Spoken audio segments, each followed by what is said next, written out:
जो कहेंगे सच कहेंगे। देश भर का सवर्ण समाज, खासकर यूपी और बिहार के ब्राह्मण, राजपूत, भूमिहार, कायस्थ और वैश्य समुदाय से आने वाले लोगों ने यूजीसी के नियम के खिलाफ बगावत कर दी है। 1990 के दशक में जिस तरह मंडल आयोग की सिफारिश लागू करने के बाद सवर्णों ने देश भर में विरोध कर दिया था, विद्रोह कर दिया था, करीब करीब वही तस्वीर अब दिखने लगी है। मंडल को काबू में करने के लिए बीजेपी कमंडल लेकर आई थी, लेकिन अब क्या करें, कैसे करें, किसी को समझ में नहीं आ रहा। लेकिन सवर्णों की इस बगावत के बाद सरकार ने तकरीबन साफ कर दिया है कि यूजीसी के नए नियम में फिलहाल तो कोई बदलाव नहीं होने जा रहा। ऐसे में यह आंदोलन कितने दिन तक चलेगा और इसका असर यूपी के 2026 के चुनाव पर कितना होगा, आज यही विश्लेषण हम करने वाले हैं। ऐसे में सवाल ये कि क्या यूजीसी के नए नियम से सबसे पहले योगी सरकार फंस गई है? क्या सरकार के इस फैसले से सवर्ण समाज का बीजेपी से मोह भंग हो गया है? क्या सवर्णों के विरोध के बाद सरकार नियम में बदलाव करेगी? हमारी दूसरी स्टोरी भारत यूरोपीय यूनियन के बीच हुए ऐतिहासिक डील से जुड़ी है। क्या भारत ईयू ने ढूंढ लिया ट्रंप के टैरिफ की काट? मदर ऑफ ऑल डील्स पर क्यों टिकी है दुनिया की नजर और दुनिया के 280 करोड़ लोगों पर असर डालने वाली डील की असल कहानी क्या है? आज इसी पर जो कहेंगे सच कहेंगे।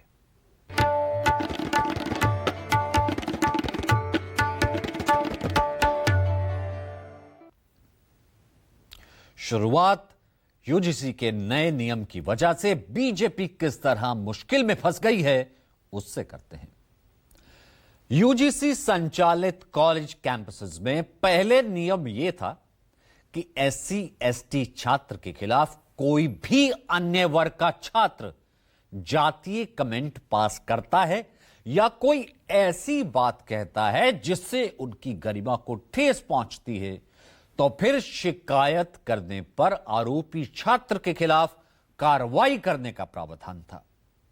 अब इस कैटेगरी में एससी एसटी के साथ ओबीसी, महिला और दिव्यांग को जोड़ दिया गया है।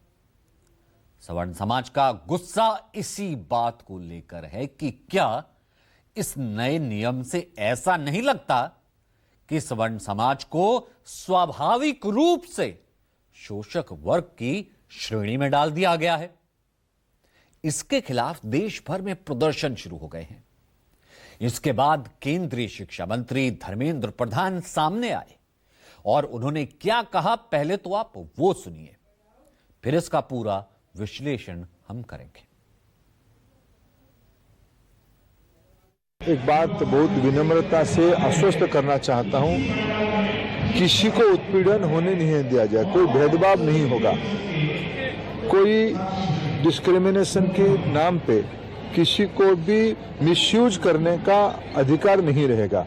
इसमें यूजीसी हो, भारत सरकार हो या राज्य सरकार हो, इसकी दायित्व रहेगी। मैं आश्वस्त करता हूं, उसको जो व्यवस्था हुई है, भारत की कुछ भी व्यवस्था हो, संविधान की परिधि के अंदर होगा। और ये जो विषय आई है, ये तो सुप्रीम कोर्ट की निगरानी में व्यवस्था है। इसमें आश्वस्त मैं फील करना चाहता हूं, कोई भी किसी के ऊपर भी अत्याचार या किसी को भी भेदभाव नहीं किया जाएगा। धर्मेंद्र प्रधान के इस बयान से कम इतना तो साफ हो गया है कि सरकार यूजीसी का नया नियम वापस लेने नहीं जा रही है। यानी सवर्ण समाज के अब तक के विरोध प्रदर्शन का असर सरकार पर नहीं हुआ है। हालांकि आंकड़े बताते हैं कि सरकार ने अगर जल्द ही इसका कोई समाधान नहीं निकाला तो आने वाले चुनावों में सवर्ण समाज बीजेपी को तगड़ा नुकसान पहुंचा सकता है।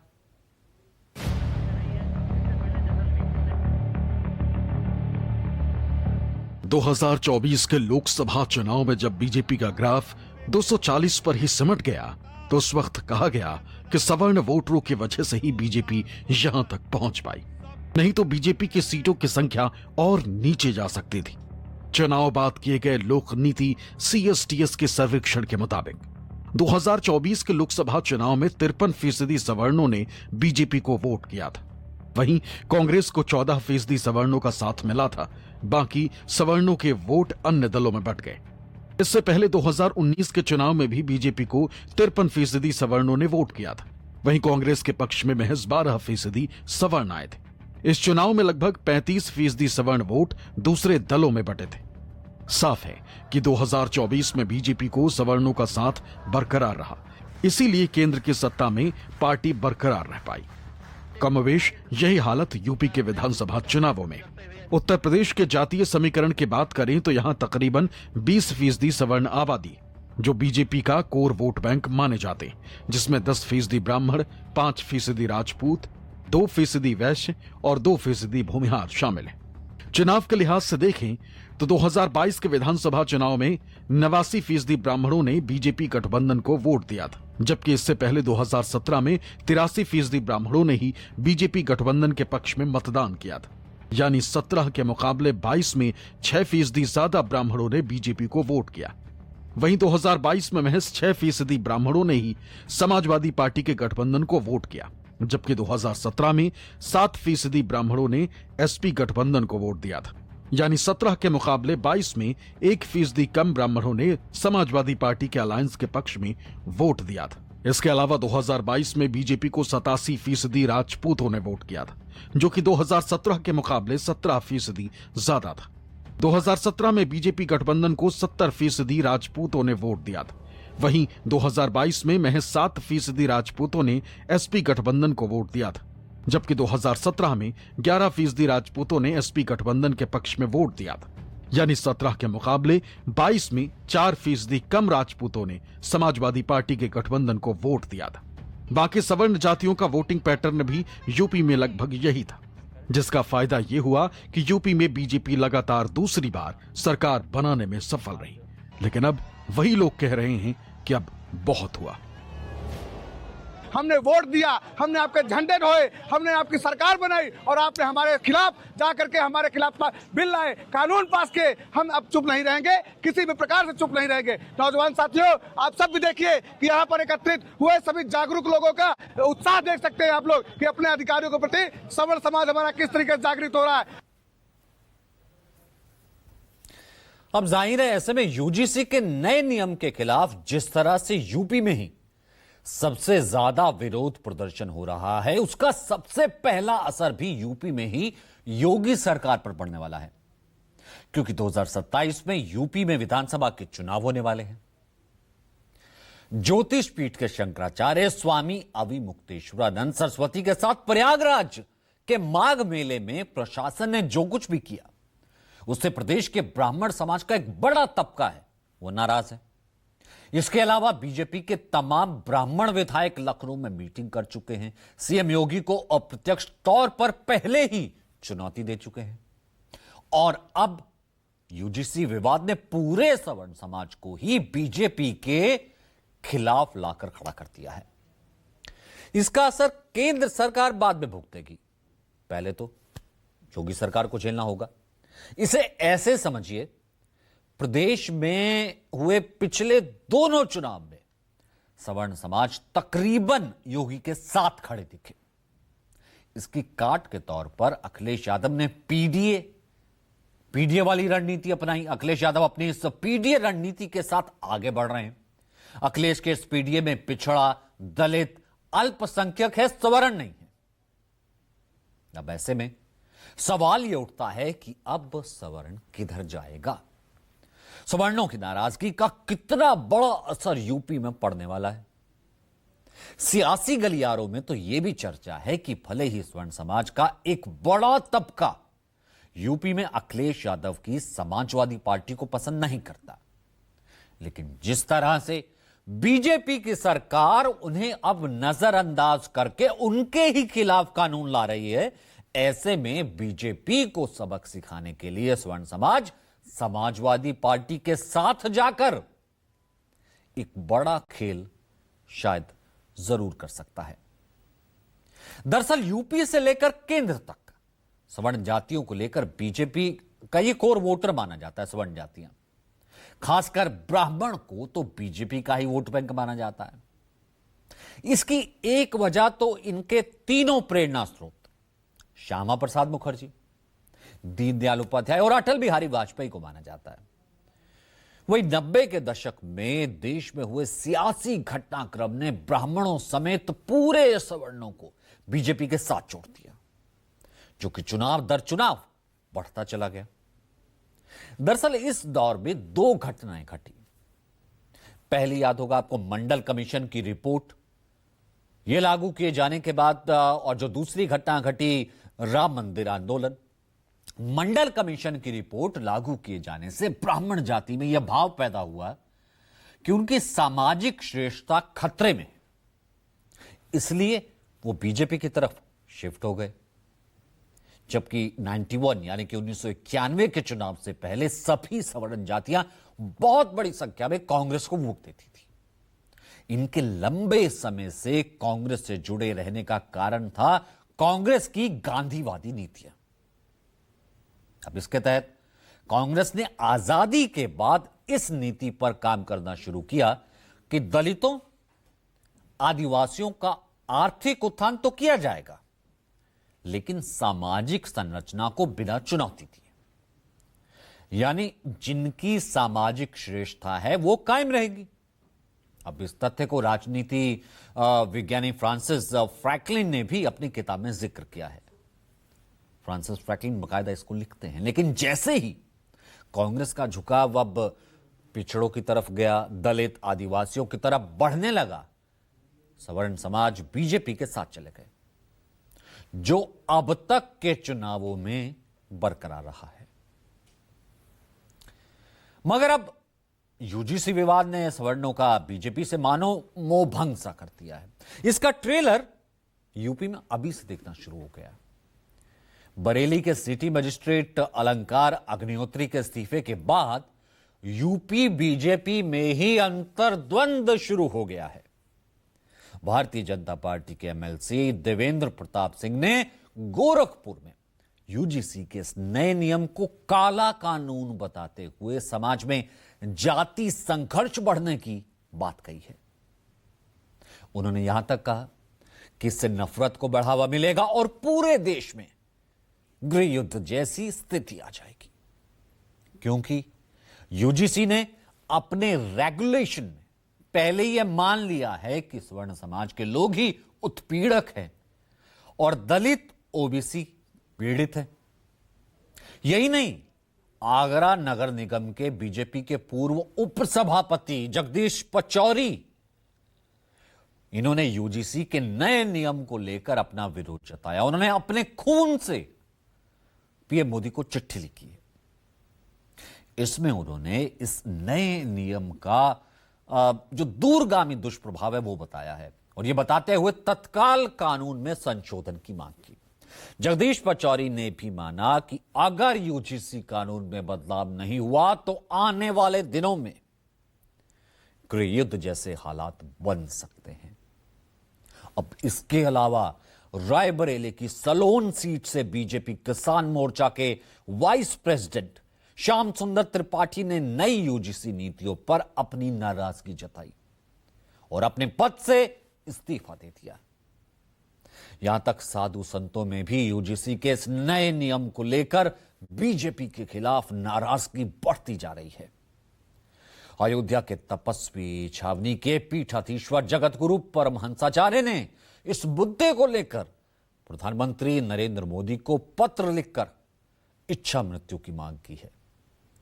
उन्होंने भी यह कहा है कि इस नियम से देश में गृह युद्ध जैसे हालात बन जाएंगे। यूजीसी का काला कानून समाज में जाति नफरत फैला रहा है, जाति संघर्ष को बढ़ावा दे रहा है। यूजीसी का ऐसा कानून सामान्य वर्ग के बच्चों को शिक्षा से वंचित करने का हथियार मिल जाएगा। यूजीसी को मैं रॉलट एक्ट के रूप में देख रहा हूं और इस नियम के खिलाफ जनता से अपील करता हूं कि जनता शांतिपूर्ण तरीके से अपना विरोध दर्ज कराए। हम अपने शीर्ष नेतृत्व से भी प्रार्थना करते हैं, शीर्ष नेतृत्व इस समस्या को गंभीरता से समझे और उत्पीड़न की इस कार्रवाई को, इस प्राविधान को हटाए। बहुत इसका दूरगामी और परिणाम आ सकता है, जो कि मेरे ख्याल में जिसके लिए मैं ज्यादा चिंतित हूँ, क्योंकि ये कभी भी गृह युद्ध का रूप धारण कर सकता है, अब नहीं तो 10 वर्षों के अंदर। या फिर जो मेधावी छात्र और छात्राएं जो हैं उनको अगर कहीं ना कहीं उनकी रोका जाएगा, उनकी काबिलियत को रोका जाएगा, तो कहीं ना कहीं वो उनका परिवार और वो डिप्रेशन में आके कहीं कोई ऐसा आत्मघाती अपना कदम ना उठाए, तो उससे आने वाले समय में छात्रों के जीवन पर भी संकट ना हो। भारतीय जनता पार्टी ही कहती थी कि बटेंगे तो कटेंगे और एक रहें, सेफ रहें, लेकिन यह जो यूजीसी की नई नियमावली है, इससे हिंदू बटेगा भी, घटेगा भी, कटेगा भी। देश का भी विभाजन होगा, जातीय संघर्ष होगा, निर्दोष लोगों को फंसाया जाएगा और SC ST OBC के अगर बच्चे, सवर्णों के बच्चों को अगर झूठा आरोप लगा दिए तो भी जो है तो उनका करियर तबाह हो जाएगा। सवर्ण के बच्चों का झूठा आरोप लगाने पर वाले पर आपने कोई जो है तो ये नहीं रखा कि उसको पनिशमेंट दिया जाएगा। तो इससे जो है तो एक गृह युद्ध की स्थिति पैदा हो गई है। ये कौन लोग थे जो जाति की राजनीति करते हैं, जाति के नाम पर अपने परिवार की बात करते हैं, जाति के नाम पर प्रदेश के नौजवानों के भविष्य के साथ खिलवाड़ करते थे। ये वही लोग हैं जिन्होंने आप सबके सामने, प्रदेशवासियों के सामने पहचान का संकट खड़ा किया था।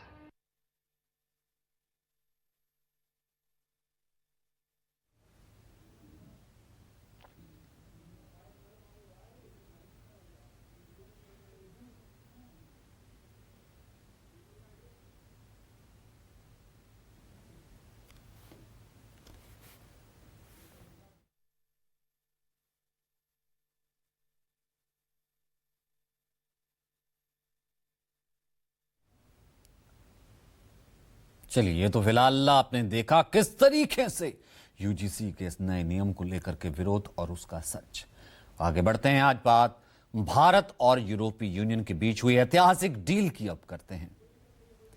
और इस डील के बाद यूरोपियन यूनियन के 27 देश और पूरी दुनिया की निगाहें भारत पर आ टिकी हैं, क्योंकि इससे 280 करोड़ लोगों का साझा मार्केट तैयार होगा, जो दुनिया की 25% GDP कवर करेगा। आज 16वें भारत EU समिट के दौरान पीएम मोदी ने इसका ऐलान किया। यूरोपीय कमीशन की अध्यक्ष उर्सुला वॉन डेर लेyen ने इसे मदर ऑफ ऑल डील्स कहा। Prime Minister, distinguished friend, we did it. We delivered the mother of all deals. We are creating a market of 2 billion people. And this is the tale of two giants, the world's second and fourth largest economies, two giants who choose partnership in a true win-win fashion. ये समझौता भारत के 140 करोड़ लोगों और यूरोपीय देशों के करोड़ों लोगों के लिए बहुत बड़े अवसर लेकर आया है। ये दुनिया की दो बड़ी इकोनॉमीज के बीच तालमेल का एक शानदार उदाहरण बना है। ये समझौता ग्लोबल जीडीपी के करीब 25% और ग्लोबल ट्रेड के करीब 1/3 हिस्से को रिप्रेजेंट करता है।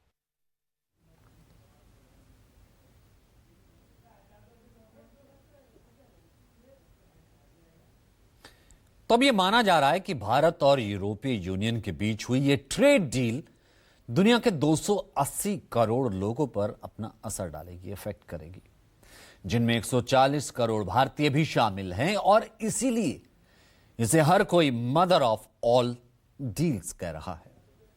ग्लोबल जीडीपी के 25% हिस्से वाला सबसे बड़ा यह मार्केट बन जाएगा। इस समझौते के बाद अब ग्लोबल ट्रेड का 1/3 ट्रेड भारत यूरोपियन यूनियन के बीच होगा। यूरोपीय यूनियन दुनिया की दूसरी सबसे बड़ी अर्थव्यवस्था और भारत चौथी सबसे बड़ी अर्थव्यवस्था है, एक साथ आई हैं। भारत के करीब 9500 सामानों पर कम टैरिफ लगेगा। 2032 तक भारत ईयू के बीच ट्रेड 2 गुना हो जाए, यह उसका लक्ष्य है। भारत और ईयू के बीच हुई इस डील की नींव 2007 में रखी गई थी। उस समय से व्यापक व्यापार और निवेश समझौता कहा गया था। तब इस डील के लिए भारत की तरफ से अगुवाई प्रधानमंत्री मनमोहन सिंह कर रहे थे। 15 दौर की बैठक हुई थी। 2013 में यह बातचीत थम गई और मई 2021 के बाद पीएम मोदी के नेतृत्व में दोबारा यह बातचीत शुरू हुई और नतीजा सबके सामने है। आज मदर ऑफ ऑल डील्स ऐतिहासिक डील पर 18 साल बाद मोहर लग गई है।